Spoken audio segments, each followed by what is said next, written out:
یوسین بولت در 21 آگوست 1986 در جامائیکا متولد شد و از کودکی علاقه‌مند به ورزش بود.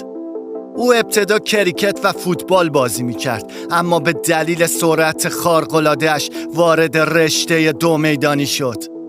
بولت در 3 دوره المپیک 2008، 2012 و 2016 شرکت کرد و 8 مدال طلا کسب کرد.